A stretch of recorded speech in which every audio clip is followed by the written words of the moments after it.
Buenos días a todos. Bienvenidos a nuestra reunión de este miércoles 27 de enero en nombre del Museo de la Mujer y de su fundadora, la doctora Patricia Galeana. Les damos la más cordial bienvenida a este centro de difusión de una nueva cultura de igualdad sustantiva entre todas las personas, independientemente de su sexo o cualquier otra condición.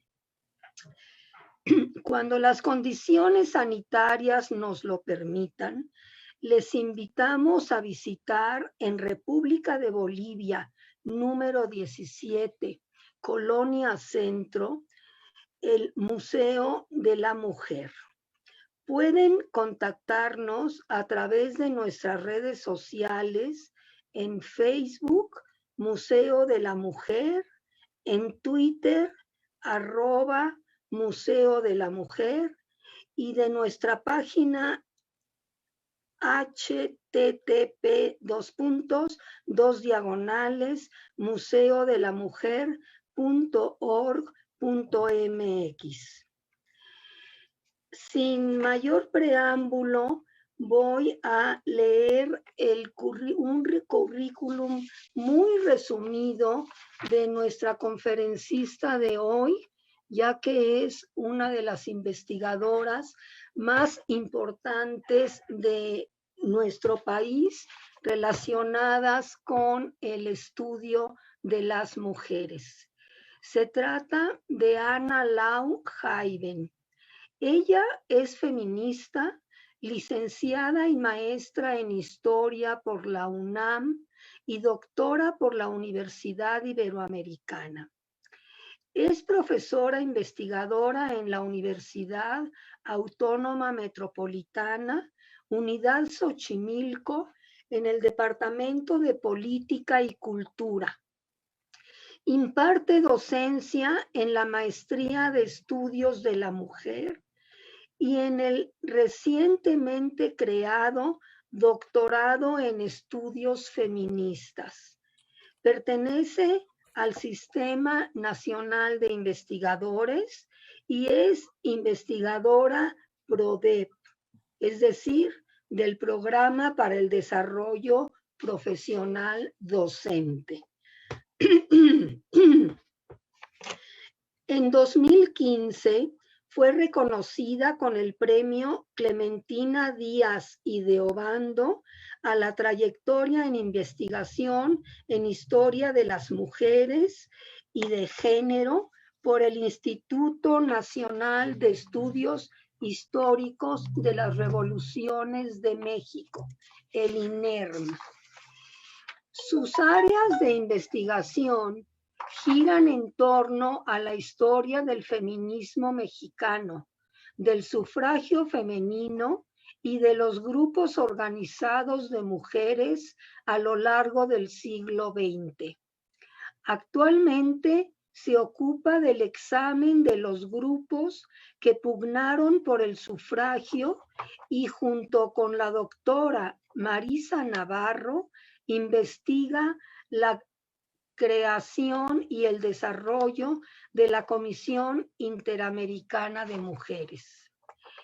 Ya no me voy a detener en nombrarles sus publicaciones, que como ustedes se podrán imaginar, son muchas, no solamente libros, artículos, sino también coordinaciones de libros. Le doy la palabra a la doctora Lau. Gracias, Enriqueta. Agradezco mucho la invitación de la doctora Patricia Galeana y del Museo de la Mujer para estar aquí hablando de Juana Belén. Déjenme compartir ahora sí la pantalla. Muy bien. Voy a empezar con una cita del hijo del Aguizote que hablaba de Juana como esta dama excepcional vio que la patria sufría encadenada por la dictadura y se levantó vigorosa, dispuesta a romper cadenas y a fustigar tiranías. Escribir una biografía semblanza implica entrar en la vida de otra persona para intentar comprender su accionar y develar las circunstancias vividas que nos llaman la atención. El objetivo en esta charla es ofrecer una visión del perfil de Juana Gutiérrez de Mendoza en los diversos ámbitos del acontecer histórico por los que transitó desde su nacimiento en 1875 hasta su fallecimiento en 1942. Para escribir sobre ella y sobre su biografía, además de las entrevistas que mantuve con su nieta Susana Cataño Mendoza durante 1996 y 97, quien además de sus recuerdos, amablemente me proporcionó folletería y publicaciones pertenecientes a su abuela.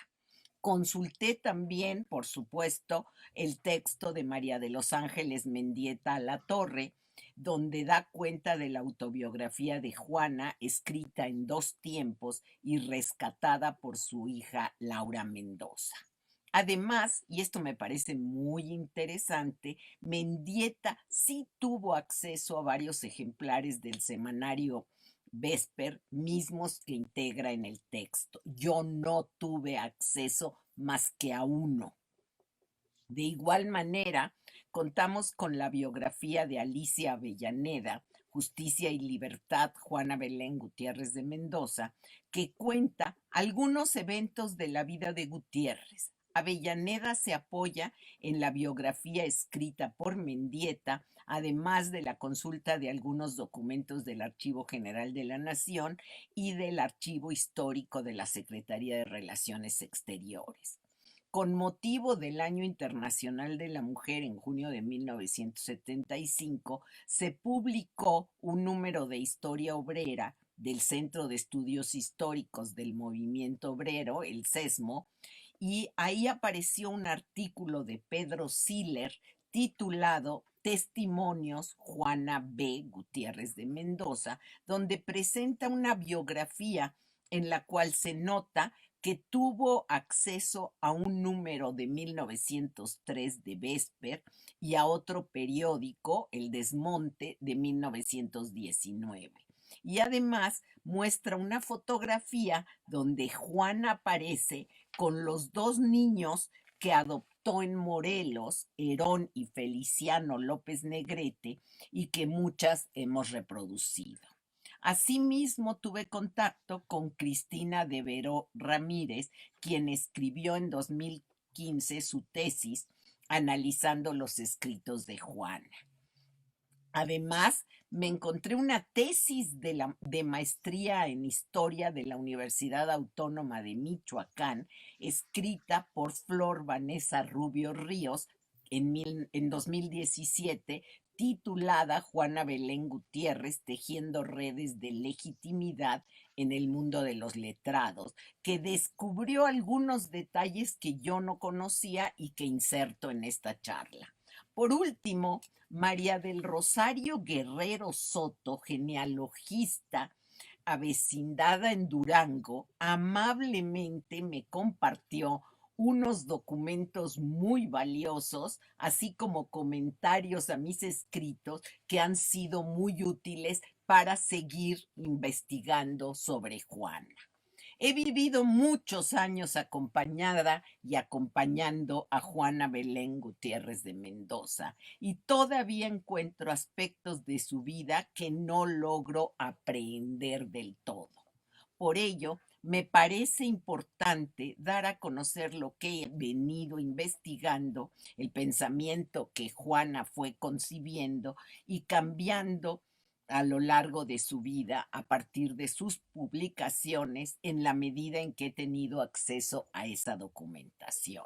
Lo que sigue es un acercamiento a una semblanza, no diría yo a una biografía, todavía no totalmente terminada, pero cada vez más documentada de esta personaje tan compleja y llena de aristas que cada vez se va tejiendo y destejiendo en una etapa que abarca casi las primeras 4 décadas del siglo XX y un poquito del XIX. Varias semblanzas cortas sobre Juana han sido escritas por hombres que la conocieron. Como ejemplo, y ahora sí, para empezar, cito el caso de Rosendo Salazar, quien afirmó: puso energía en su vida al servicio de los desnudos campesinos. La embriagó el olor de la tierra doliente morelense, porque doña Juana Gutiérrez de Mendoza, para mi imaginación, fue hermosa figura liberal. Se la vio caminar por el campo colaborando con el ejército liberador del sur, al lado de Santiago Orozco, como lo cuenta al que amó y alentó en el combate. Pero ¿quién fue Juana? María Juana Francisca Gutiérrez Chávez, espérenme, ¿qué es? Aquí, ahí está. María Juana Francisca Gutiérrez Chávez nació hace 146 años en San Juan del Río, Durango, un día como hoy, 27 de enero de 1875. Ella misma cuenta que nació en el camino que iba de Santiago Papasquiaro a San Juan del Río, hija de Santiago Gutiérrez Jiménez, oriundo de Jalostitlán, Jalisco, y nacido en 1830. Era campesino de Jalisco que se había trasladado al norte de México en busca de mejores oportunidades para trabajar en las haciendas durante la siembra, y cuyo oficio y profesión era la carpintería. Su madre, Porfiria Chávez Díaz, era una mujer muy devota, obcecada y rígida, que nació en Santiago Papasquiaro en 1844.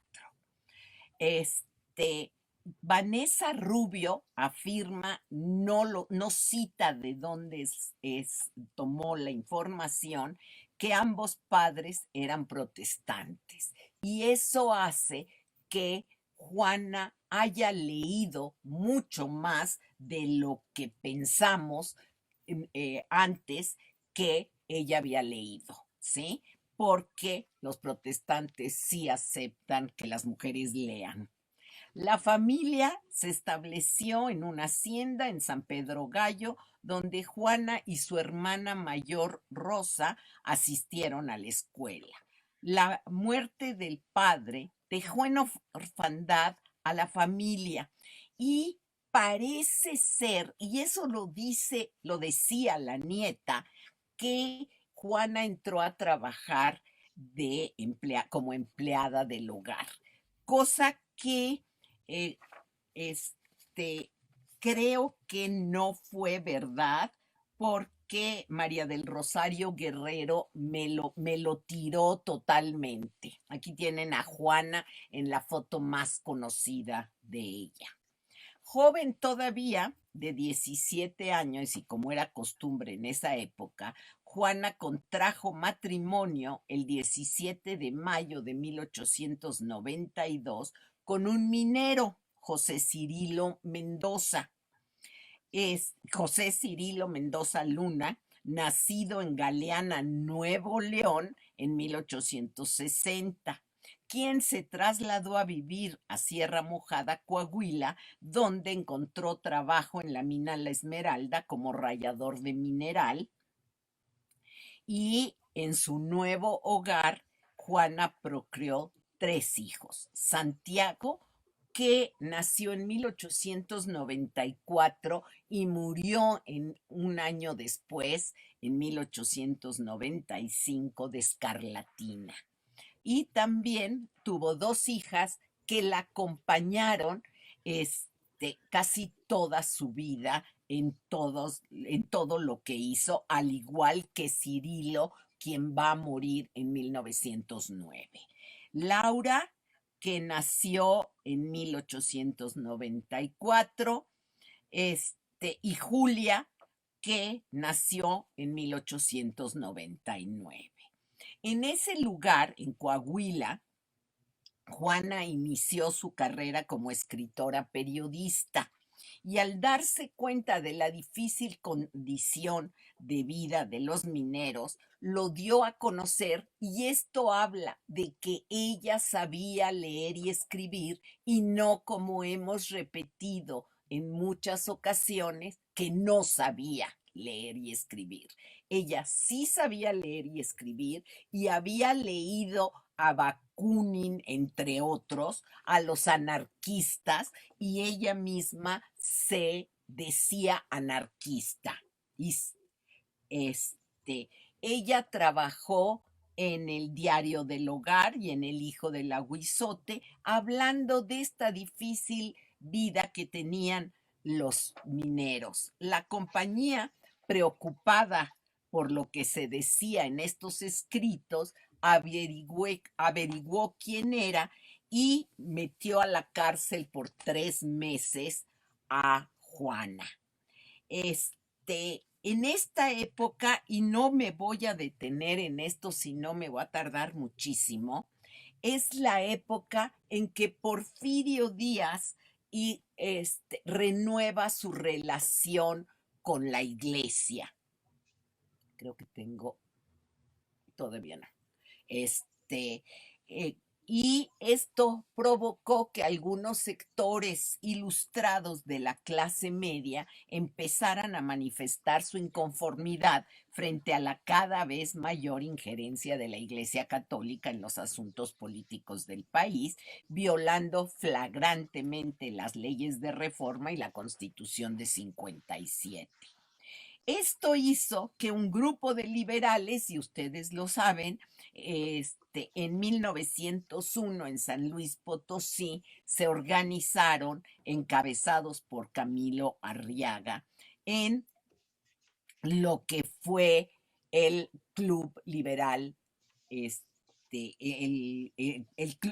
primer club liberal, y esto hizo que Juana se enterara de esto y hiciera varias manifestaciones que le ayudaron a adoptar esta postura más militante y fundó el Club Liberal Benito Juárez en Minas Nuevas. Cuando se enteró de que la iban a volver a meter a la cárcel, salió corriendo con toda la familia y se fue a, a Guanajuato, donde sacó por primera vez su primera publicación, la publicación por la que sería más conocida, que es Vesper. Yo no sé por qué, pero veo aquí que no, bueno, espero que vean que dice Vesper, y dice Justicia y Libertad, y aquí ya aparece como Juana B. Gutiérrez de Mendoza. Nunca se quitó el de Mendoza, pero no sabemos, y lo hemos discutido pues más o menos entre todas las investigadoras que hemos escrito sobre Juana, ¿por qué se puso Belén? ¿Por qué ella se autodefine como Juana Belén Gutiérrez de Mendoza y empieza a firmar como Juana B. Gutiérrez de Mendoza? ¿Sí? Esto, ella va a comprar varias, ¿cómo se llama? Varias imprentas y va a publicar ella misma su periódico y luego todas las publicaciones que ella publica, aunque suene, ¿sí? La publicación y la distribución de Vesper levantó comentarios halagadores de algunos periodistas. En Regeneración, periódico, ustedes saben, dirigido por los hermanos Flores Magón, resaltaron el hecho de que cuando los hombres flaqueaban frente a la tiranía, cito textual, aparece la mujer animosa y valiente, dispuesta a luchar por nuestros principios. El tono anticlerical, Juana va a ser anticlerical toda su vida y parece ser que es debido pues sí, a la devoción que tenía su madre, lo que hace que ella sea anticlerical todavía más fuerte, ¿sí? Se va, cuando en Guanajuato la van a perseguir, también va a tener que salir con toda la familia y empieza a vivir en la Ciudad de México más o menos hacia 1903, donde sus relaciones le van a permitir fungir como primera vocal del Club Liberal Ponciano Arriaga. Su firma va a aparecer en la lista de una protesta por el cierre de publicaciones y el encarcelamiento de periodistas liberales en varias regiones del país, a quienes se volverían sus compañeros en la lucha política. Sobre todo Santiago de la Hoz y Elisa Acuña Rossetti y Antonio Díaz Soto y Gama y Camilo Arriaga, ¿sí? Lo que hacen el gobierno es ya meter a la cárcel tanto a los Flores Magón como a Juana y este, a Elisa. Y eso hace que tengan que salir ahora sí, se tengan que salir del país para reorganizarse. No sabemos a ciencia cierta si de veras Cirilo sigue a Juana y es el encargado de cuidar a las niñas. No lo sabemos, pero pareciera que esa es su función, porque Juana no puede estar yendo y viniendo sin que alguien cuide a las hijas, ¿sí? En Estados Unidos, cuando llegan, van a aparecer pugnas entre los liberales y sobre todo entre Ricardo Flores Magón y Camilo Arriaga. Y Juana se va a poner del lado de Camilo Arriaga y eso va a hacer que haya una escisión y coincidiendo con esta ruptura, y esto es una anécdota más que otra cosa, el 22 de marzo de 1904, Santiago de la Hoz va a, a morir ahogado, cosa que a Juana le va a parecer que esto lo hicieron los Flores Magón y siempre va a decir que fueron ellos los que provocaron la muerte de su amigo. Regresó a la Ciudad de México entre 1905 y 1906, peleada a muerte con los Flores Magón. Aquí hay otro número de Vesper de 1904, ¿sí? Para que vean. Aquí dice que es quincenal, ¿sí? Y en los otros que es semanal. Eso quiere decir que le costaba mucho trabajo imprimir y sacar el periódico, que también iba a vender de mano en mano, ¿sí? A su regreso a la Ciudad de México, Juana editó Vesper otra vez y atacó las veces que pudo a los Flores Magón. Y esto es algo que a mí me parece que hay que resaltar, porque los Flores Magón la van a atacar en su vida privada y van a decir que ella y Elisa Acuña, y lo cito textual, tenían una mala reputación adquirida por ciertos odiosos vicios a los cuales se entregaban. No podíamos concebir, dicen los Flores Magón, que las mencionadas señoras fueran capaces de traicionar a la naturaleza, entregándose mutuamente a deleites monstruosos y hediondos. Y en ese sentido, lo que va a aparecer en Regeneración es que las dos tenían, no sé cómo se llama, tendencias sáficas.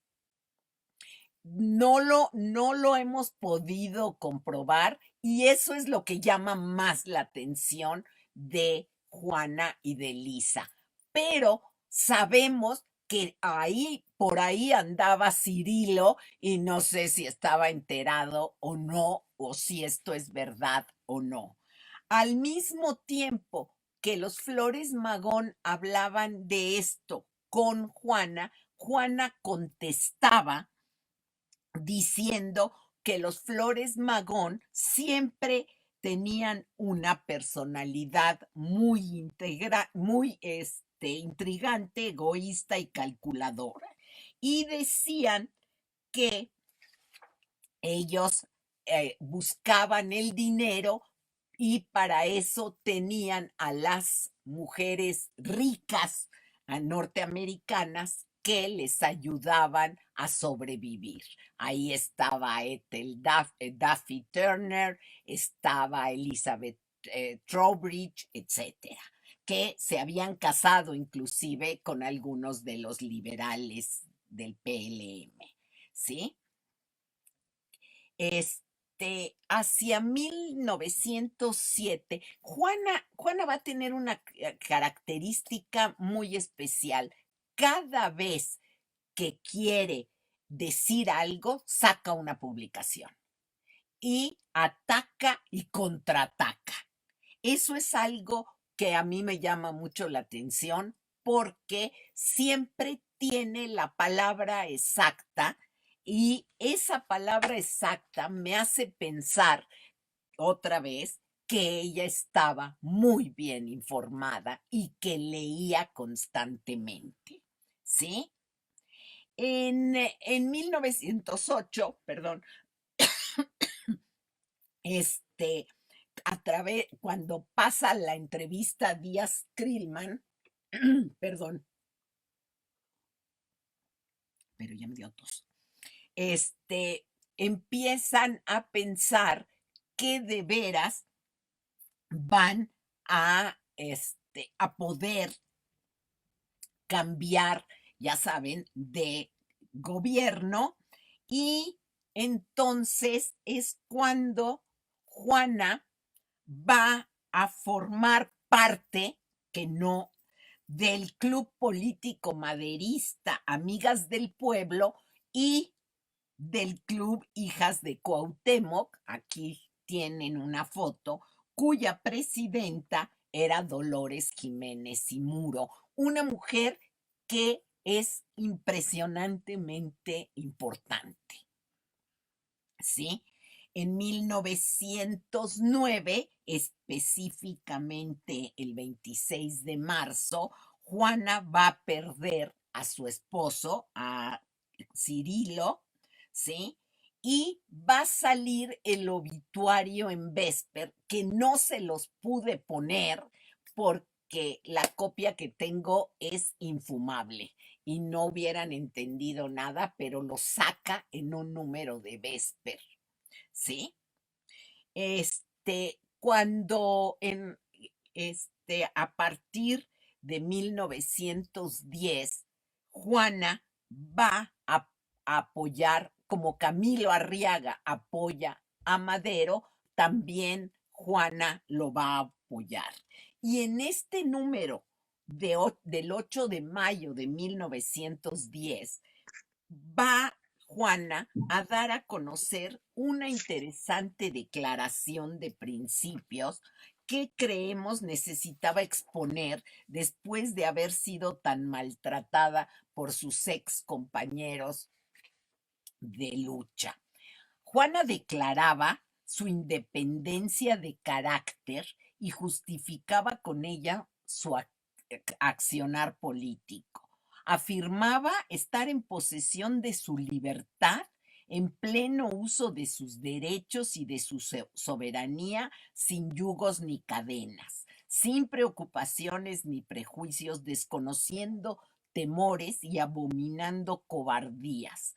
Para nosotros, dice textual, no hay tiranía posible y con ser así nos basta para ser inmensamente libres. Aceptaba luchar por el candidato de la convención, por Madero, a fin de conseguir que el pueblo rompa sus cadenas, aunque la caída de un tirano no es la caída de la tiranía.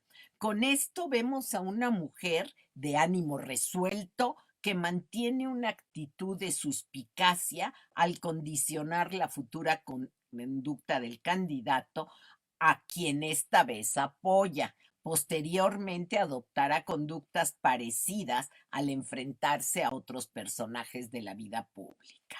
Aquí es una declaración anarquista de cómo era ella. Y esto es bien importante porque lo dice, ¿sí?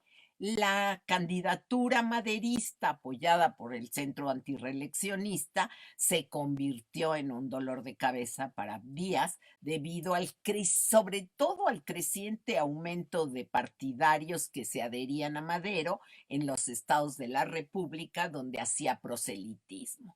Temeroso de que estorbara sus planes de reelección, lo encarceló, lo persiguió mientras se llevaban a cabo las elecciones y donde ganó, por supuesto, empezó la lucha armada y el triunfo de la revolución maderista en noviembre de 1911 con la firma de los tratados de Ciudad Juárez, la renuncia de Díaz, que por aquí tengo cómo se fue, y la salida rumbo al exilio del dictador,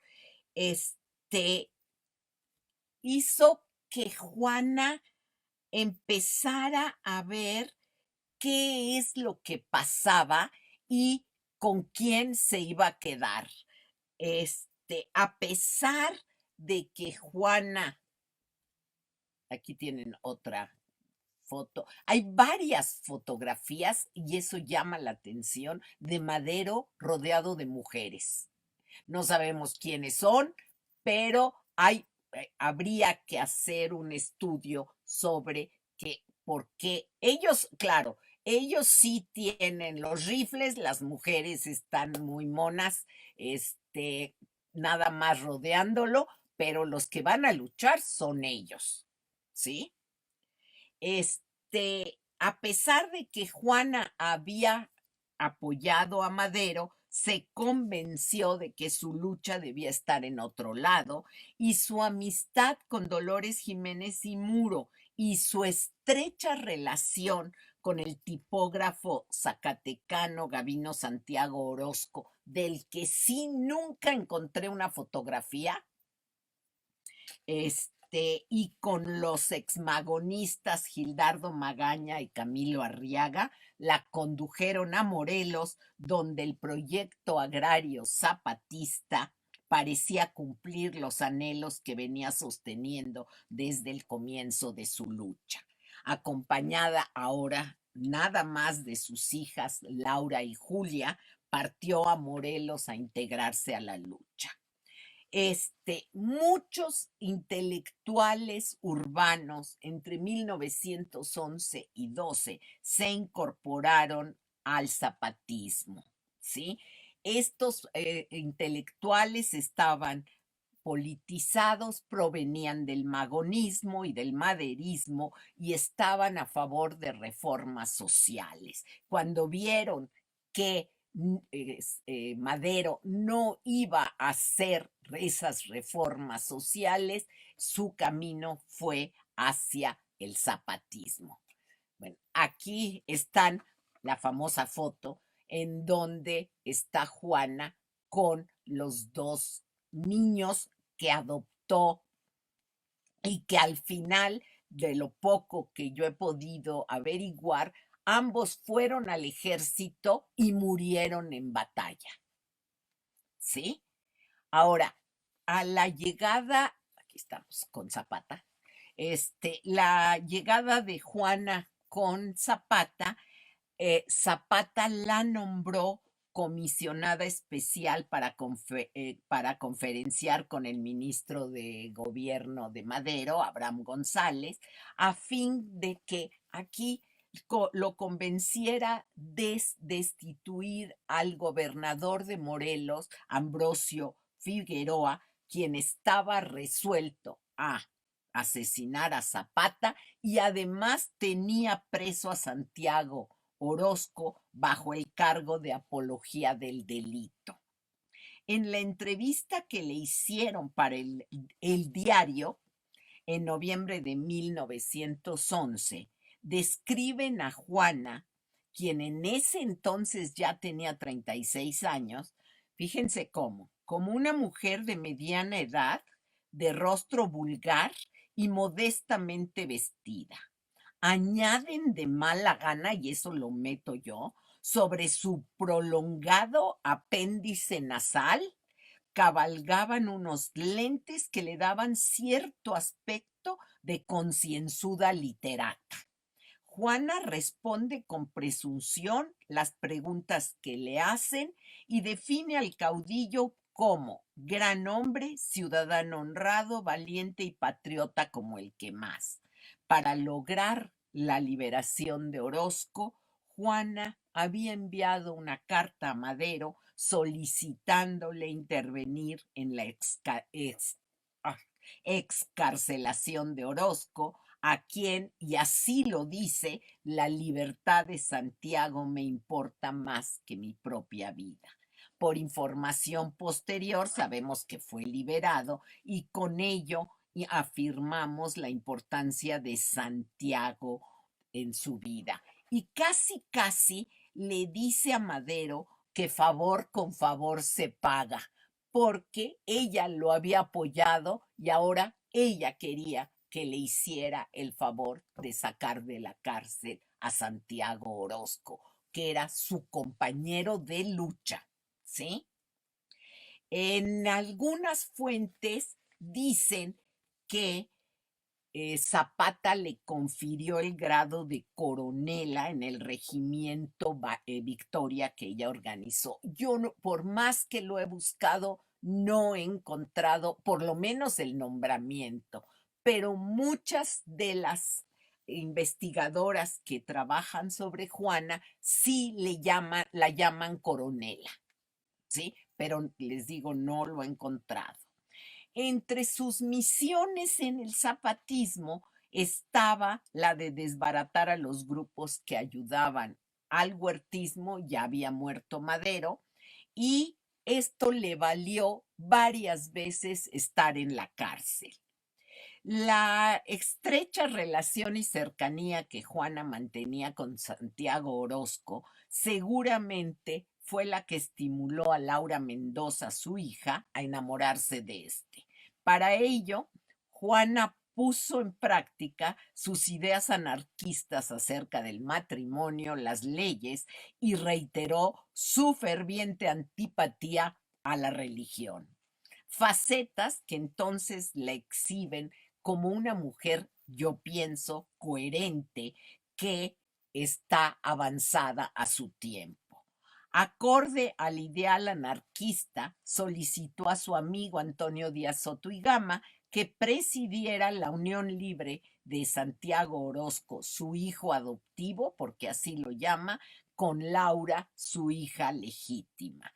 El 29 de agosto de 1914, en la ciudad de Cuernavaca, se unieron como compañeros unidos por el noble vínculo del amor que libremente se profesaban como marido y mujer, Laura Mendoza y Santiago Orozco. ¿Qué mejor regalo le daba la vida a Juana que ver casada a su querida hija con el hombre con quien ella trabajaba y compartía sus ideales?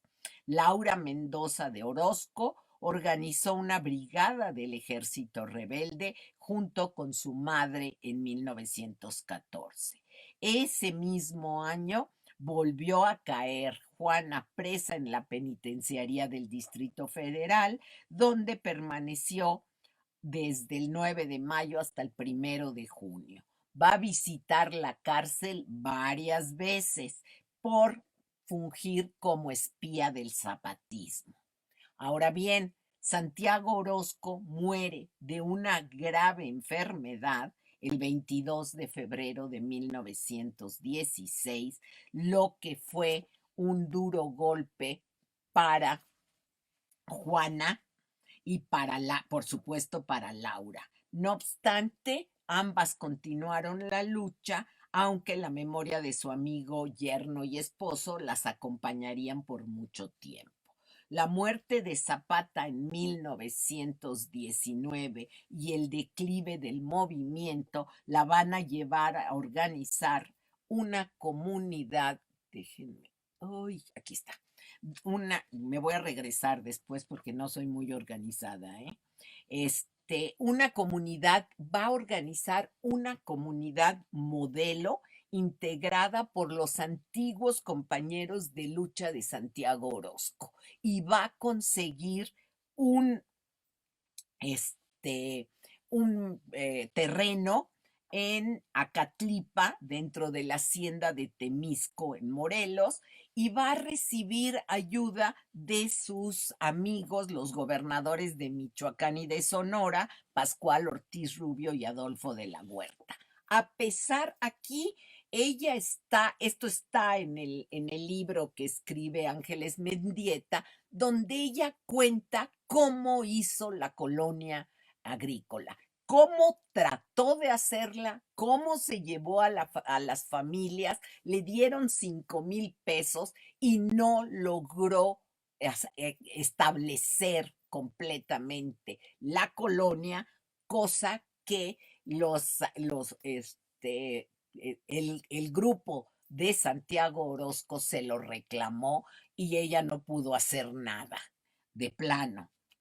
Ella, un detalle que siempre logró es que ella se hacía sus propios muebles, aprendió de su padre el oficio de carpintera y se hacía las sillas, las mesas, etcétera, además de usar, ojo, las imprentas.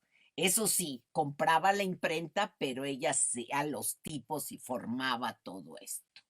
Juana va a ser contestataria toda su vida y la encontramos reclamando sus derechos como ciudadana, como mujer y como revolucionaria. Todo ello es posible analizarlo a partir de sus... Espérenme. Sí, es que quiero... Aquí está. De sus escritos.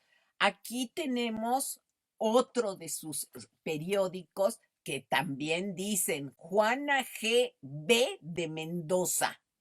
Este es un periódico que ella publica en 1919 a partir de que se autodefine y se autonombra como la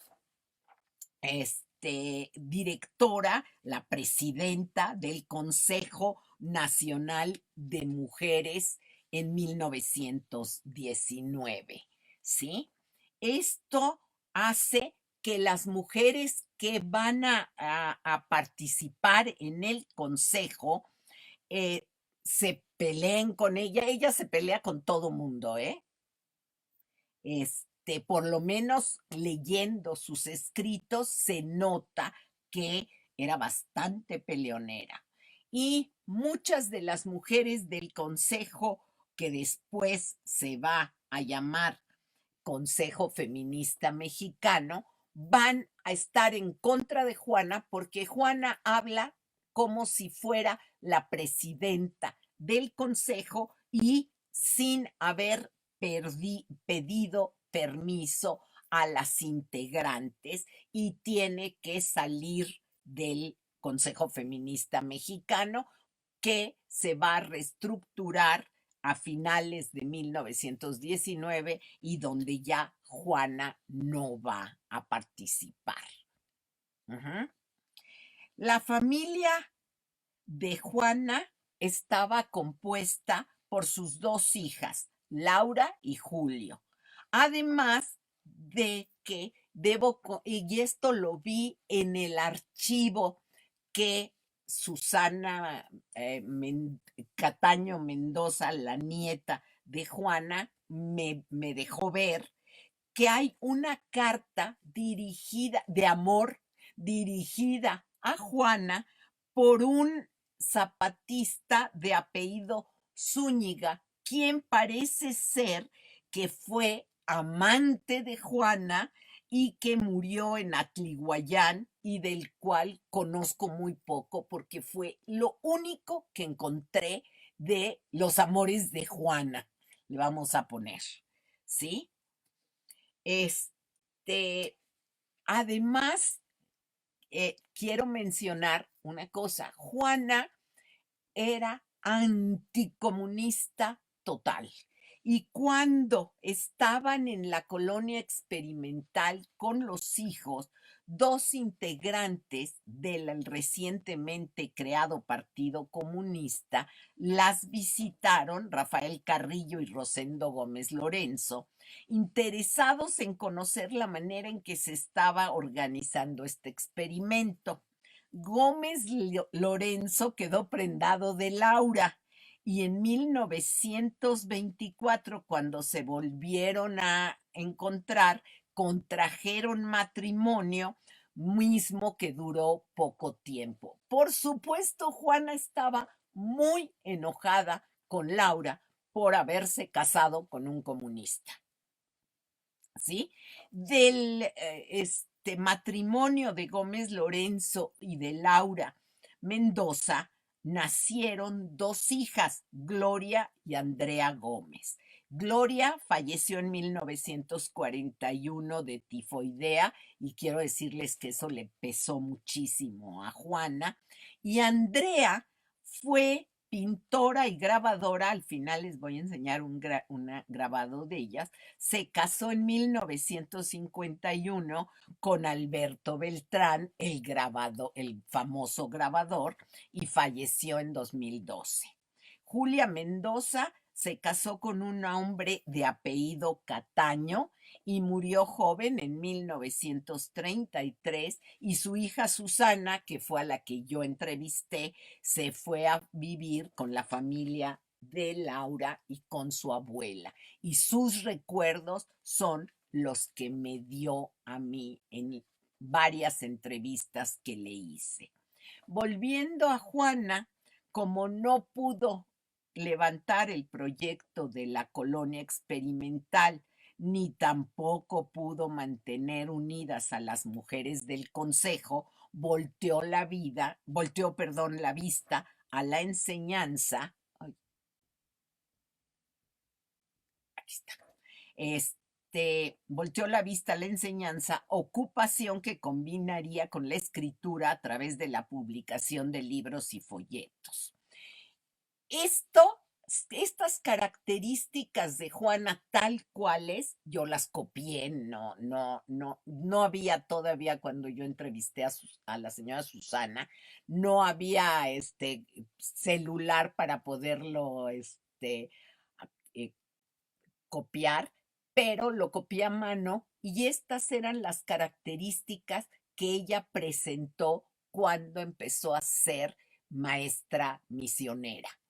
Era de color moreno, con pelo entrecano, frente grande, cejas escasas, ojos oscuros, nariz aguileña, boca regular y no tenía ninguna seña particular, aparte de que era una mujer bajita.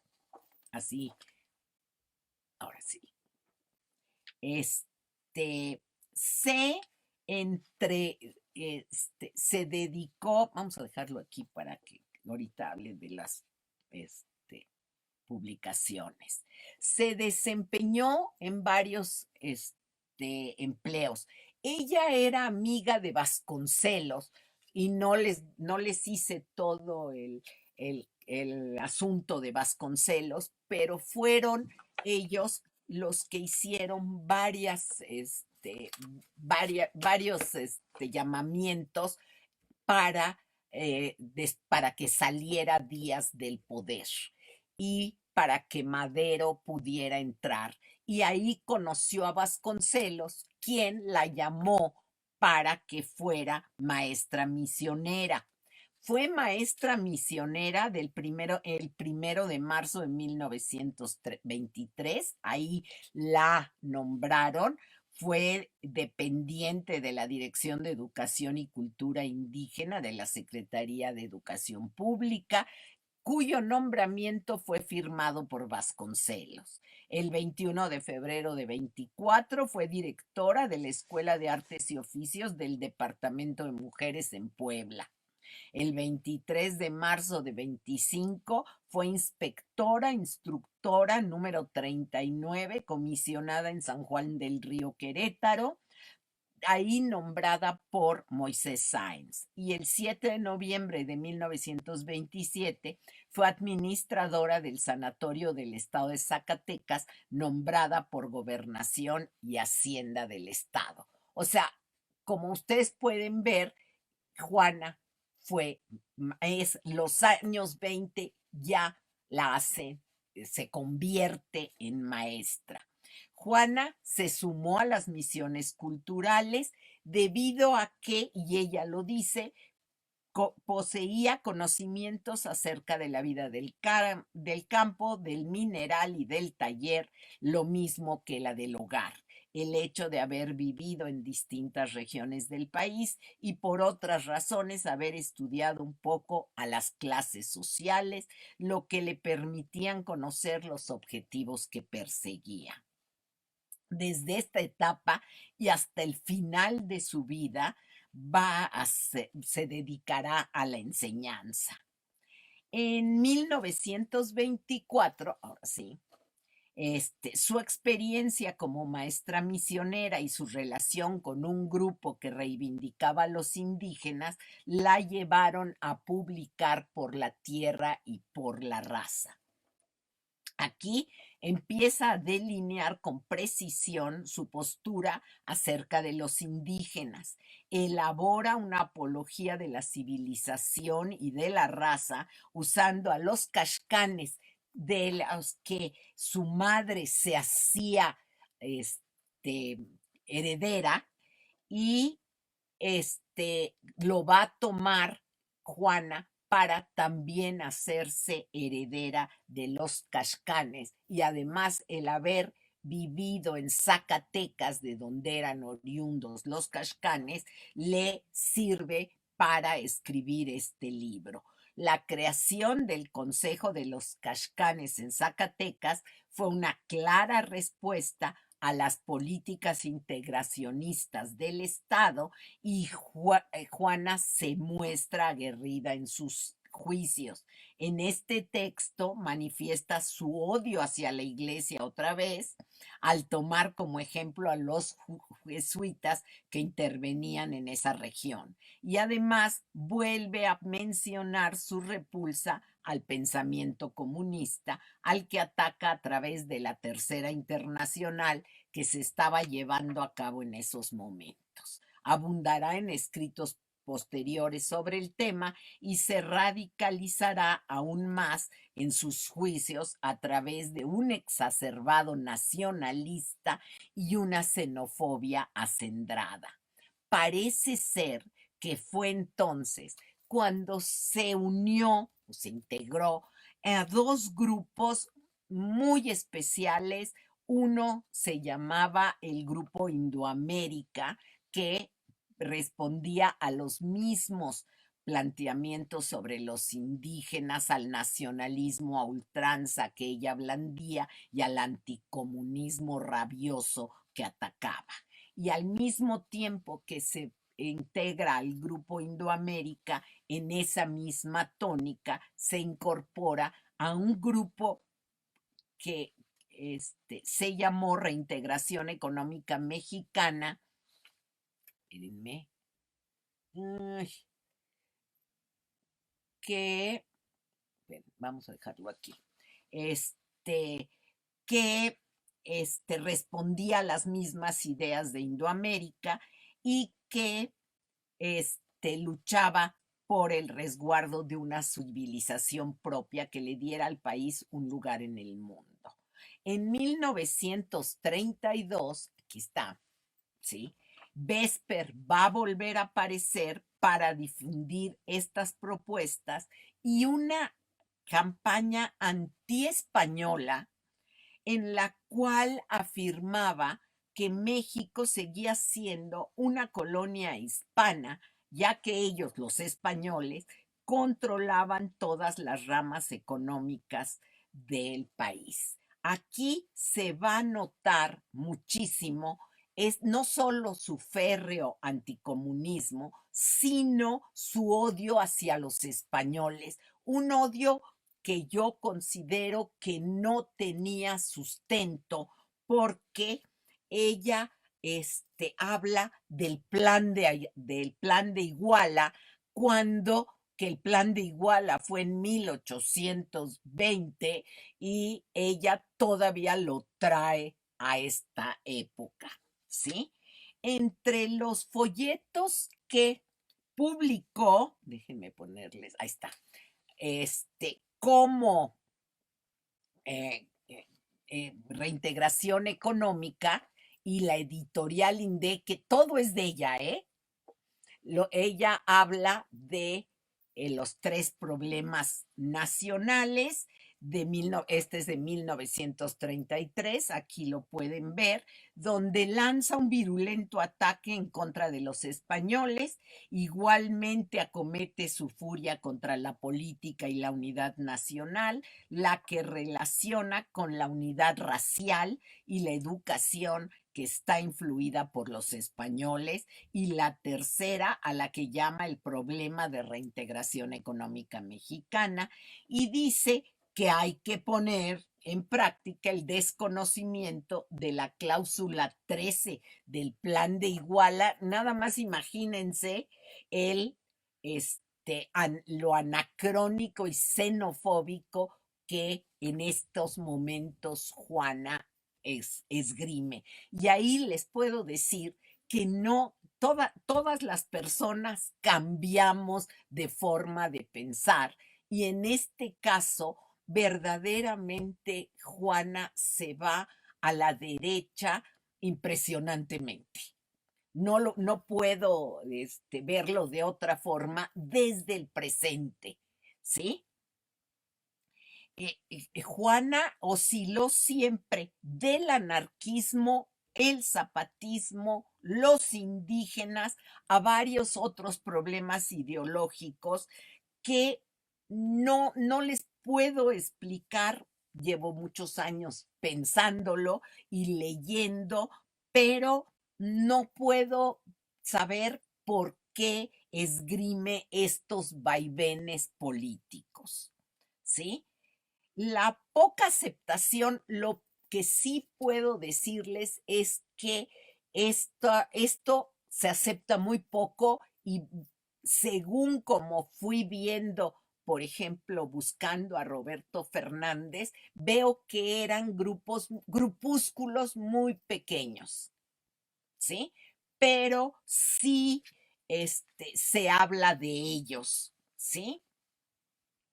La poca aceptación que tuvieron estos grupos y la hicieron, déjenme, aquí hay otro de los de los folletos. Son folletos chiquitos de más o menos como, son muy pequeños y están hechos de un papel muy corriente, ¿sí? No tengo los originales, por supuesto, pero los tengo fotocopiados, ¿sí? Y aquí hay otro en donde ella habla de que el Ejército Nacional es el que va a salvar al país, ¿sí? Y por último, hoy ahorita desde los primeros años 30 del siglo pasado, las mujeres se unieron de manera más organizada en la búsqueda por el acceso a derechos e incremento de su condición. Mujeres de todas las corrientes políticas y provenientes de diversos grupos volcaron su acción en favor del sufragio. Aquí Enriqueta lo sabe, y Juana no estuvo ajena a este movimiento, aunque como siempre le va a imprimir su sello de las ideas anarquistas y de el rechazo al derecho de las mujeres al sufragio, porque ella decía que las mujeres iban a aceptar lo que dijera el sacerdote y no tenían voluntad propia, ¿sí? Pero sabemos que se relaciona con algunas feministas y participa en el segundo Congreso Nacional de Obreras y Campesinas en 1933 con el tema reformas a las leyes agrarias y al artículo 27. Propone una liberación de la mujer a partir de su misma naturaleza femenina, la procreación. Introduce dentro de esta idea su oposición a los extranjeros y a los comunistas. En 1935, la influencia que venían adquiriendo los distintos grupos organizados de mujeres se hizo sentir en la vida política del país. Juana decide participar, para lo cual se sirve del Club Liberal Feminista Amigas del Pueblo, que aquí lo pueden ver, que había estado activo en 1909 para contribuir en los debates sobre el sufragio y los derechos femeninos. Y publica un opúsculo, porque eso es, ¿sí?, que se llama La República Femenina en 1936. Desafortunadamente, igual no le tomé una foto, pero tengo todo lo que dice la República Femenina y aquí no lo pude meter, como no soy bastante tecnológica, lo quería yo meter, pero no pude. Y como aquí en la República Femenina lo va a escribir con Concha Michel. Y ahí hay una contradicción total. Concha Michel es una feminista comunista y Juana no lo es, ¿sí? Pero las dos se llevan de maravilla, ¿eh? Y entonces, en el opúsculo de la República Femenina, ellas van a hablar de un determinismo biologicista que se manifiesta muchísimo en este texto, donde Juana pone en práctica lo que ha venido discutiendo a lo largo del tiempo, que es una mezcla entre su manera de entender el anarquismo y sus ideas de que la mujer estaba más cerca de la naturaleza y por ello debía ser más honesta y leal, ¿sí? Además, la maternidad le permite manejar esa aureola de que lo femenino es lo mejor que tiene la naturaleza y la caracteriza como la misión de las mujeres en el mundo y las eleva por encima de todo lo demás. Introduce lo que ella llama el elemento femenino, en tanto factor reivindicador de los valores en los que creía, asignándole características biológicas específicas que le otorgaban un alto valor moral sobre los hombres. De esta manera, Juana relacionó el ámbito privado de la reproducción con el espacio político del manejo del poder y de las instituciones. El feminismo, si lo podemos llamar así, de Juana era un feminismo biologicista, maternalista, muy de la época de los años 30, que reivindicaba la condición maternal de las mujeres y atacaba el hecho de que mediante el voto la mujer quedase confundida con el hombre y con ello perdiera la feminidad. De ahí que propusiera la constitución de esta república femenina con el objeto de restablecer el orden natural indispensable para la conservación y perfeccionamiento de la especie. Criticaba que el problema de la inacción femenina quisiera resolverse con el mismo procedimiento, adaptándose a la mujer a una práctica enteramente convencional y adoptando una actitud absolutamente impropia de su naturaleza femenina y pretendiendo dar a sus actividades el mismo carácter y el mismo objeto que tiene el hombre. Como se puede notar a la luz de la teoría feminista actual, Juana blande un feminismo de la diferencia donde pone énfasis en que la mujer sea quien resuelva sus propios problemas y admite que esos problemas no los tiene la mujer sufragista. De ahí que para ella la constitución de esta república femenina resultaba fundamental para conservar el equilibrio natural y la conservación y perfeccionamiento de la especie. ¿Sí? La escasa recepción de su propuesta, inclusive no sé si este opúsculo fue de veras tan importante y se conoció en la época. Yo no sé cuál fue su difusión. Ahora, el último esfuerzo o el destino final de Juana fue en Michoacán entre 1937 y 1940 al amparo de su amigo Gildardo Magaña, que era el gobernador de Michoacán y quien la va a nombrar directora de la Escuela Industrial Femenina Josefa Ortiz de Domínguez. Curiosamente nadie habla de esto, ¿eh? Yo no entiendo por qué las que escriben no hablan de este experimento que hizo Juana. Y si se fijan, ella misma escribe un periódico que va a publicar con los detalles de lo que van a ser las alumnas de esta escuela Josefa Ortiz de Domínguez. Es un internado donde se educaba a niñas para que lograran, y cito, la emancipación económica, obtener su emancipación moral y elevar su nivel de cultura, e iba dirigido a que las estudiantes no cayeran en la miseria y tuvieran elementos para sobrevivir.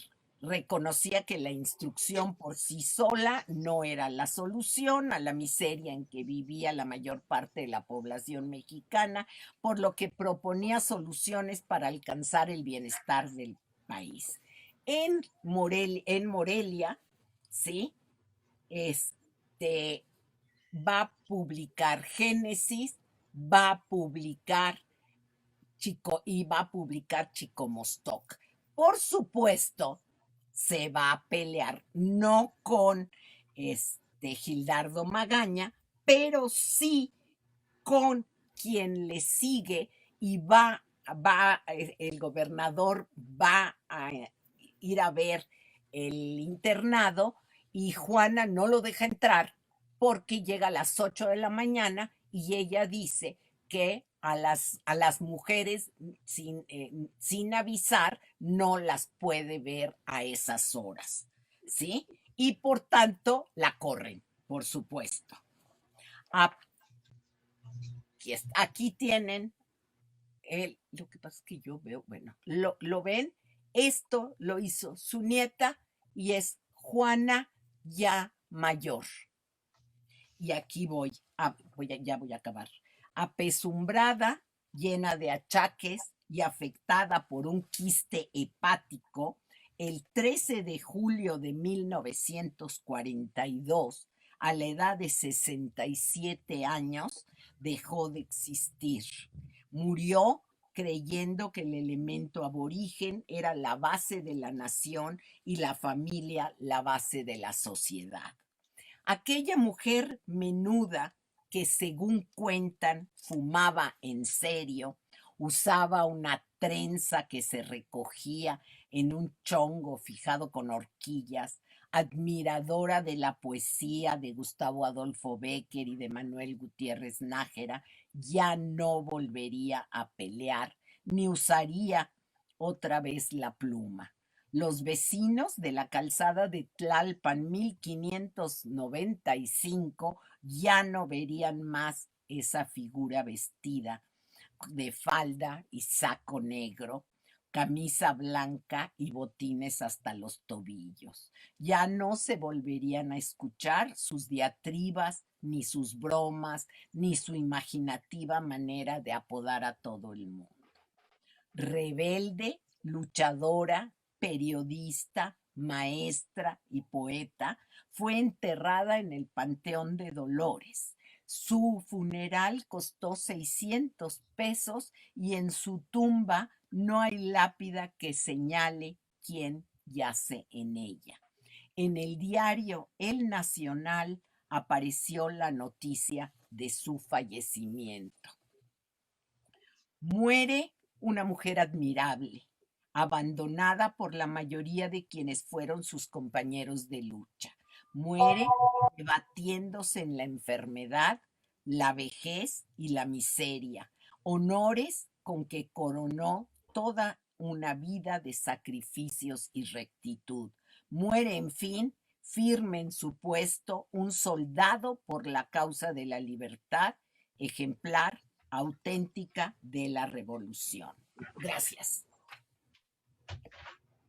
Bueno, Enriqueta. Bueno, para empezar, voy a hablar, yo voy a tomar la palabra como soy moderadora.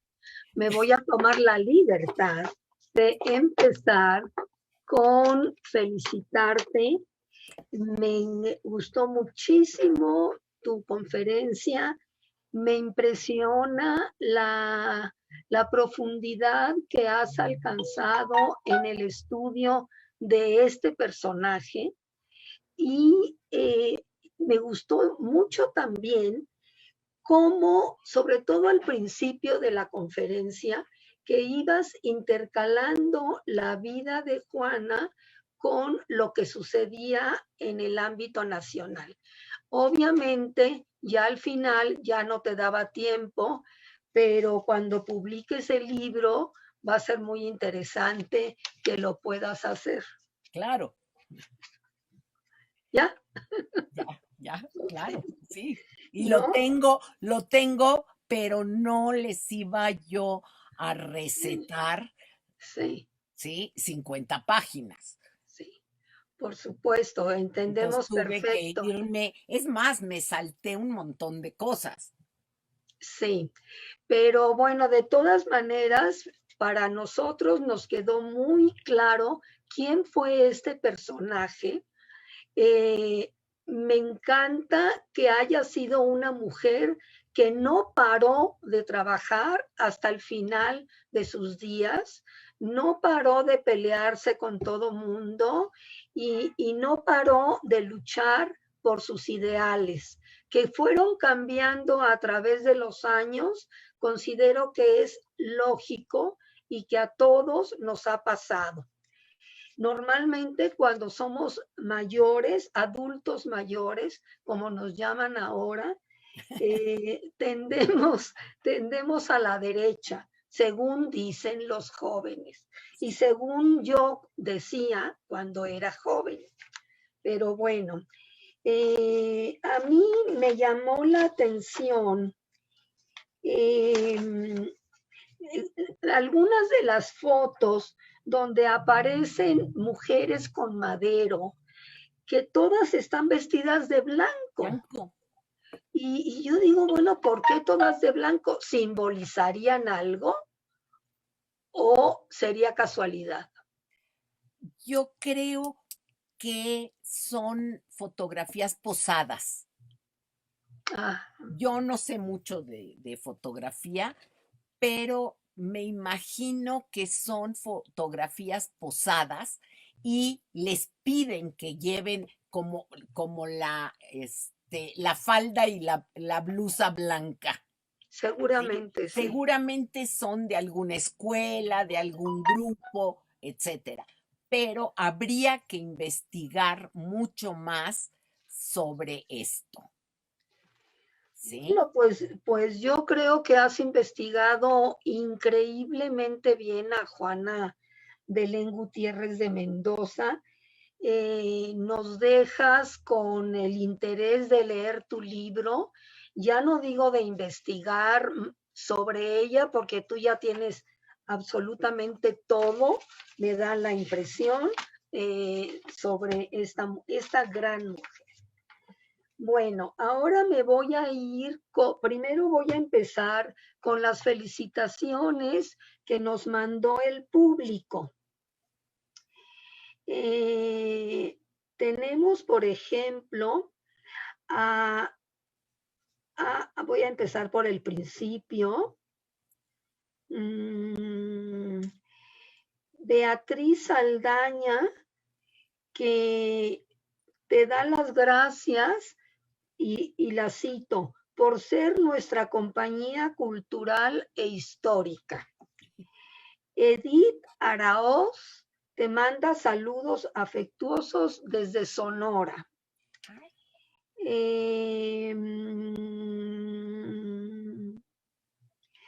Beatriz Saldaña dice, wow, eso de los Flores Magón no se cuenta. Qué sorpresas da la vida. Y creo que Beatriz tiene toda la razón.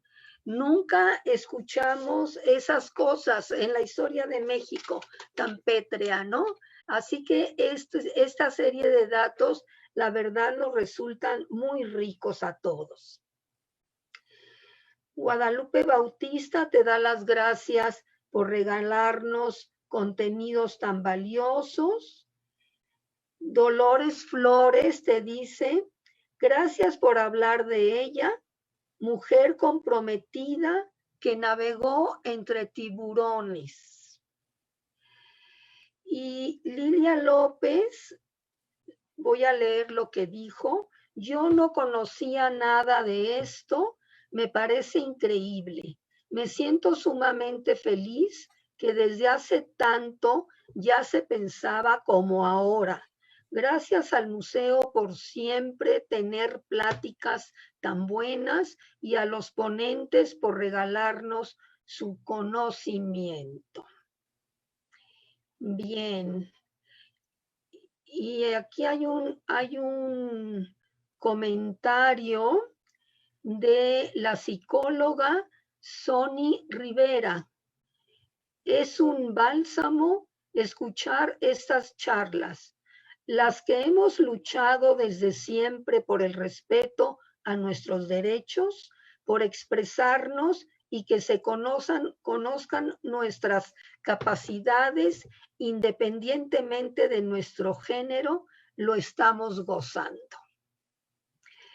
Y ahora voy a pasar a las preguntas y comentarios.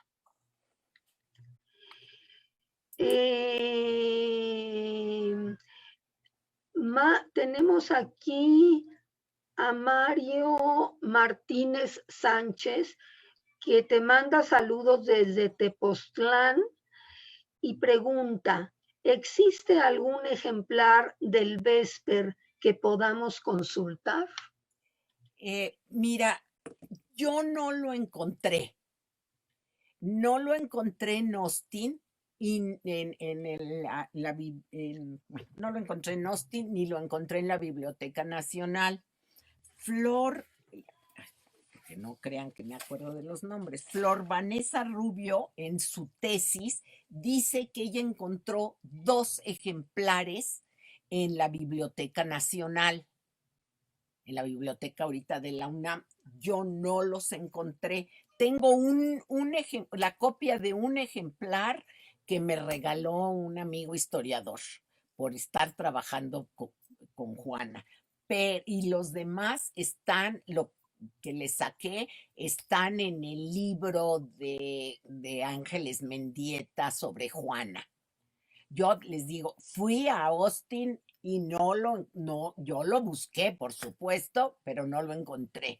Y su nieta tampoco tenía ningún ejemplar de Vesper. Yo le llevé la copia que yo tengo, le hice una copia especial para que ella la tuviera, porque no la tenía. Tenía muchísimas cosas, pero no tenía Vesper.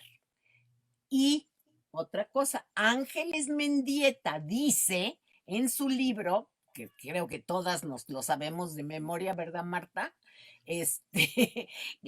Que ella fue y los consultó en la Hemeroteca Nacional. Muy bien. A lo mejor ya o ya los cambiaron de lugar o ya los vendieron, no lo sé. Perfecto, muy bien. Pues qué pena que no los hayas encontrado, pero lo bueno es que tienes fotocopias que les has sacado mucho jugo. Sí. Bien, tenemos aquí a Dante Aguilar, que te pregunta, ¿cuál pudo ser la relación entre Juana Belém y la activista revolucionaria Dolores Jiménez y Muro? Fueron prácticamente contemporáneas y coincidieron en el activismo de la lucha zapatista en el ámbito urbano infiltrado. Mira, Dante, ya estoy hablando de Sí. Dante. No fueron contemporáneas. Dolores Jiménez y Muro es la más vieja, es horrible decir eso, pero es la más vieja de todas las revolucionarias, porque ella nació hacia 1840 y tantos. Y era una mujer, Marta va a hablar de ella, era una mujer para mi gusto importantísima, ¿sí? Porque venía de una familia de poetas, de escritores, sabía lo que estaba haciendo. Me acuerdo que alguna vez hicimos una entrevista, no me acuerdo cómo se llama, y que hablaba de cómo doña Lolita entró atrás de Madero cuando entró a la Ciudad de México. O sea, era una mujer además muy importante y muere muy rápido. Si Juana muere en 42, ella muere en los 20, Dolores Jiménez y Muro.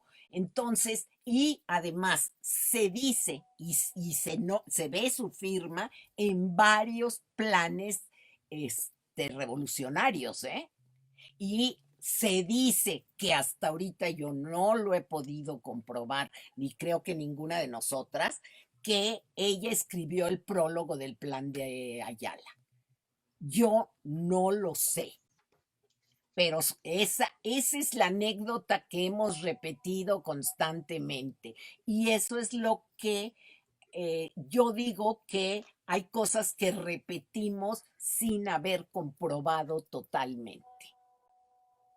Pero yo creo que Dolores Jiménez y Muro fue muy, muy importante.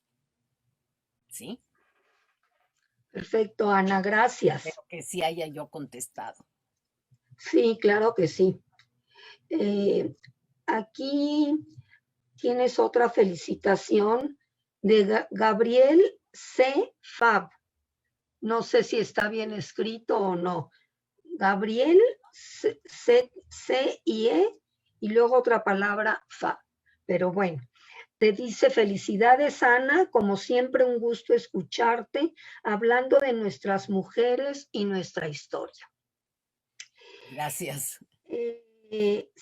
Y luego tenemos aquí Melina Peña pregunta: ¿el libro ya está a la venta? No, ni Fíjate las ganas que tenemos de leerlo. espérenme. Te tienes que apurar.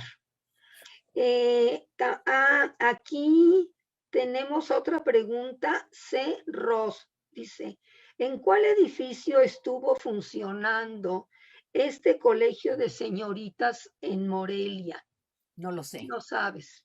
No lo sé. Sí, sí creo que tengo el lugar, pero la verdad no me acuerdo. Ya, perfecto. Pero lo voy a Bueno, averiguar, ¿eh? bueno, ojalá. Muy bien.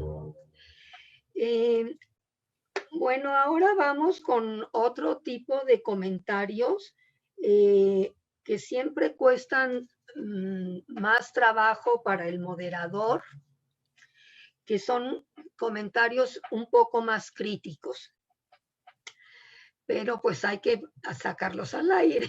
Sí, sí, sí. Tenemos a César Ortiz Triana, que dice: en esta semblanza nos hubiera gustado saber de Juana y su presencia en Yautepec, Morelos, su relación con los zapatistas del pueblo. Sí lo tengo, pero no lo mencioné. A César le puedo contestar eso. Tengo inclusive todo lo que hizo en el archivo de Condumex, en el archivo Genaro Amezcua, está toda la construcción de de lo que hizo en Atlihuacán, y está su relación con con los zapatistas, los que formaban su brigada. Hay un investigador que se apellida Pineda y ahorita se me fue cómo se llama, que es el único hombre historiador que ha hablado de Juana, ¿eh? Porque el que acaba de publicar, que ya se me olvidó cómo se llama, el libro sobre Flores Magón, no menciona a Juana para nada. ¿Sí? Entonces, sí, Francisco Pineda, en cada uno, él se ha dedicado a estudiar la revolución zapatista a lo largo de los años, y es el que menciona a Juana y el que me dio los tips para Santiago Orozco.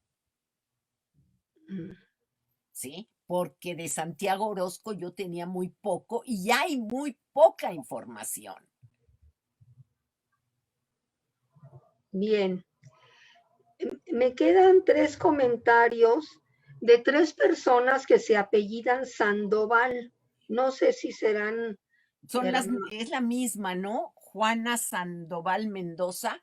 No, y luego hay uno Carlos y el otro Claudio.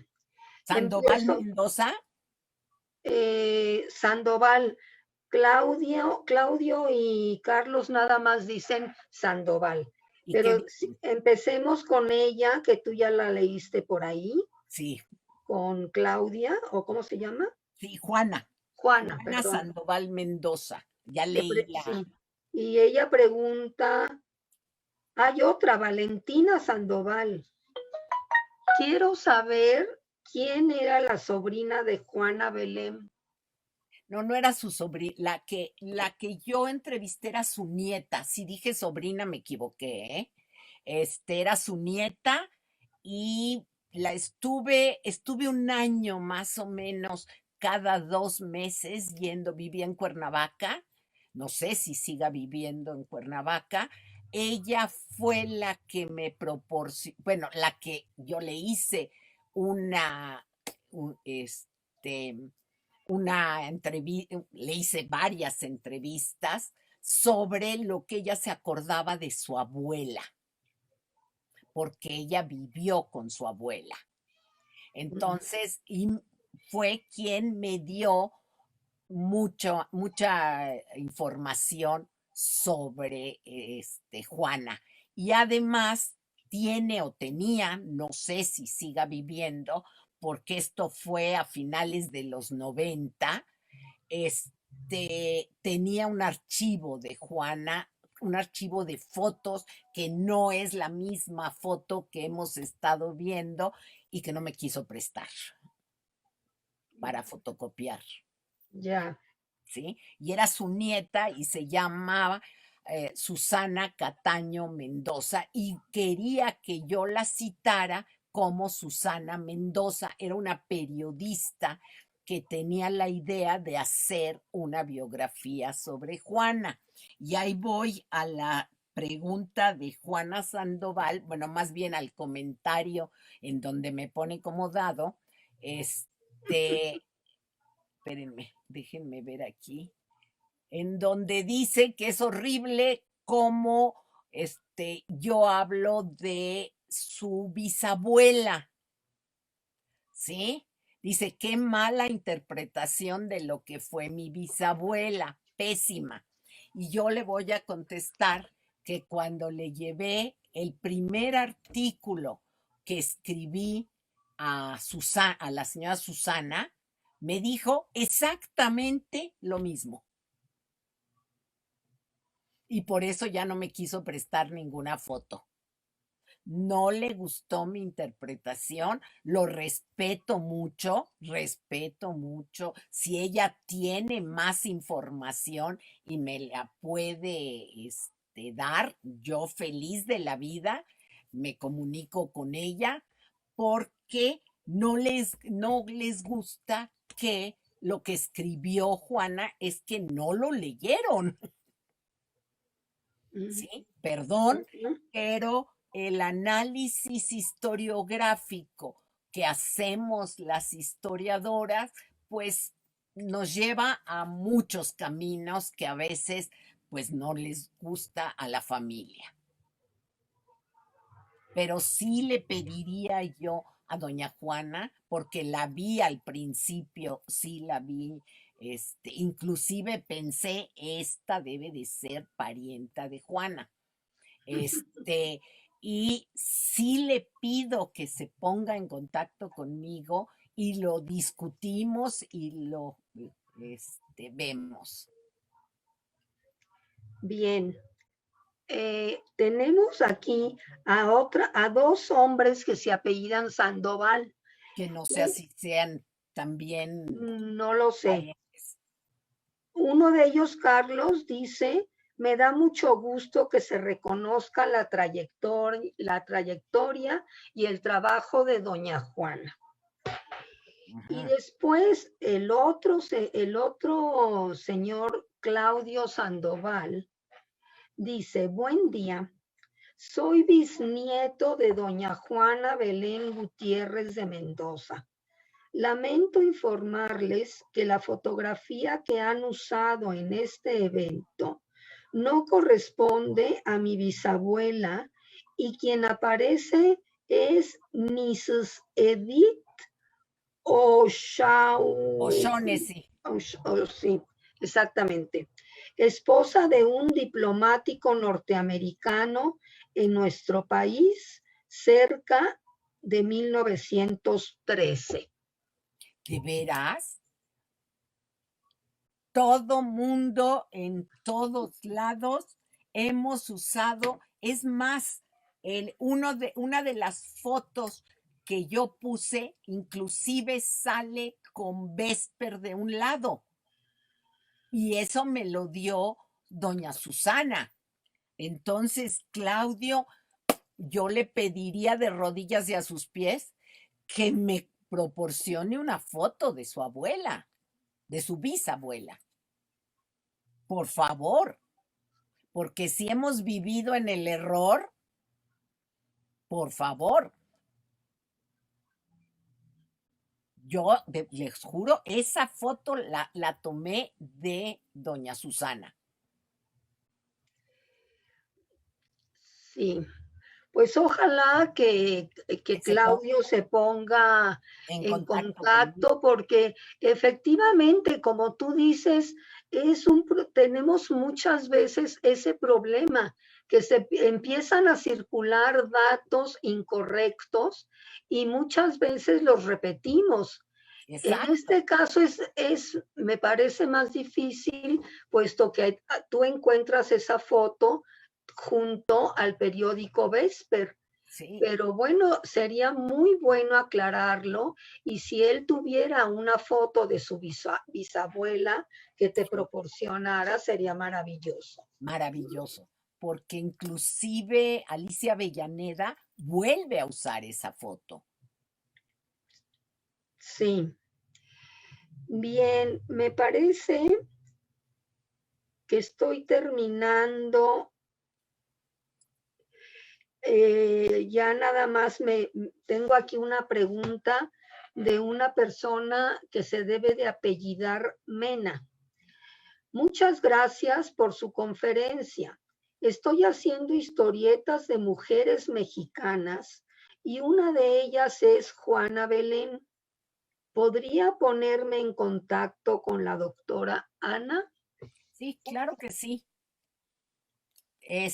Mi correo lo tienen en el Museo de la Mujer, lo tiene Erlinda Franco, que por aquí debe de andar, que se lo dé con mucho gusto.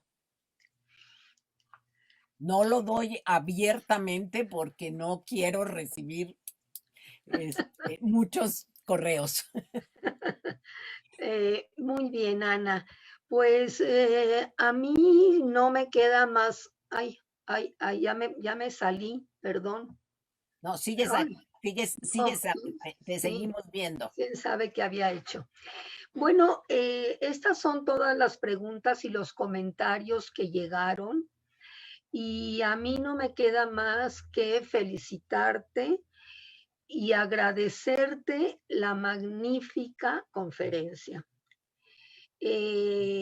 Creo que es admirable el cuidado que has puesto en averiguar tantos datos de Juana Belén Gutiérrez de Mendoza, que te has metido en archivos, te has metido en hemeroteca, te has metido en todas partes, y creo también que tuviste suerte en encontrar tantas cosas, porque tienes muchísimo material y te ha permitido estudiar toda la ideología del personaje desde que era joven hasta prácticamente su muerte, ¿no?